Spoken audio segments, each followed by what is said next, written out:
My name's Craig Johnson, I'm 41 and I'm from Leicestershire.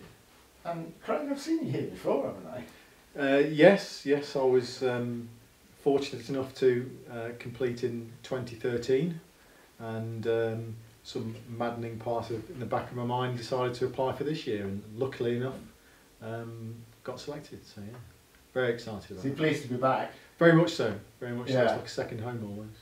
Absolutely. And your partner's running as well, I Yes, do believe. Caroline, yes, she's not a stranger to the Lake District, but she ran around here 6 times before the marathon herself, but yeah, this was interesting when we both got selected, that was good. So she tells me that she found out first thing in the morning and you found out a little later and didn't say anything. Yes. Just how did that one work out? I think Caroline got the call from Ali sort of 9 o'clock in the morning. She was one of the first people, and then I was waiting for the phone call, and it didn't come, and then people posting on Facebook saying that they were in and all excited, and it didn't come, and then by 4 o'clock there was no phone call, so I'd given up. Yeah. And about 4:30 the phone rang, and it was Ali, and she said, "Afraid got some bad news for you." I thought, well, that's it then. And she goes, "Well, you're in." and she did it on purpose. I said, "You evil person." She goes, "I know I've done it on purpose." She did. I was going to accuse her of that, and I thought, no, that's a bit harsh. But she did. She did. She actually did it on purpose. So thank you very much, Ali. And then, I mean, what was your general reaction then? You know, once you... I was so pleased. Yeah. So pleased. I got a bit despondent in the day. Yeah. I can imagine. Thinking of not getting in, but which is a bit weird, really, because you're putting yourself through that again, knowing what happened last time. Exactly what you're putting yourself through. I didn't have the best of times last year, but that's one of the reasons I'm back to lay my ghosts to rest. Yeah, well, full credit to you. I tell you, I'm impressed. And I mean, obviously, you know, having done it once before, you know exactly what you let yourself in for. You know, and what the people around you, what are they saying? You know, I mean, they saw what you went through, they saw how difficult it is. You know, they understand the nature of the challenge. I mean, what have they been saying to you? What have your friends and family been saying? The first thing is that you're mad. Yeah. Why would you want to do that again? Why would you want to put yourself through that again? And it's difficult to explain it, but the only thing, the thing I've been saying to people, which is the truth really, is I want my day 10. I don't feel as if I had my day 10 last year. Yeah. Because of what the injury I picked up, and I had to walk over the finish line, and I've never completed a race having to walk over the finish line, and that stuck with me for many months. It took me months to get over that. So even though I completed it, at the back of my mind, I don't think I've finished it. If that makes sense. Well, we all thought you completed it. Yeah, and I've got the medal and I've got the slate, and you know, and but I understand. And it was brilliant. There's a little demon in there. Yeah. So, but you have to do 9 to get to day 10, don't you? So. Yeah. So that's the reason I'm back primarily. Primarily, excellent. And then, I mean, just talking a little bit about the Brave A cause. I mean, why is that close to your heart? Well, as I said last time, really, up until the 10 and 10, up until running the Windermere Marathon, I'd never really heard of Braithwaite. And I don't really know the reasons behind that, but the work that they do, particularly with the underprivileged, and you find more and more about it as you go through sort of the journey through the Braithwaite family, so to speak. And you see people here during the 10 days, you see the groups that are here and doing the team building and confidence building for the young people.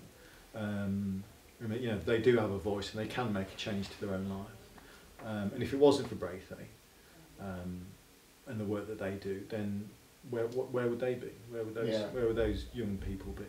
You know, they'd probably be on the streets, but the wrong side of the line. You know, but it's wonderful what the work that Braithwaite do. And I'm privileged to be here, and I raised quite a bit of cash last time for them, far more than I ever anticipated. Yeah.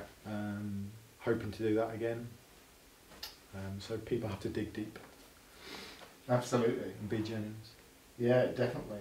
And then how's the training gone so far? I mean, dare I ask? The training's not been too bad. We have a friend, a running friend. He's a 3-time Ironman.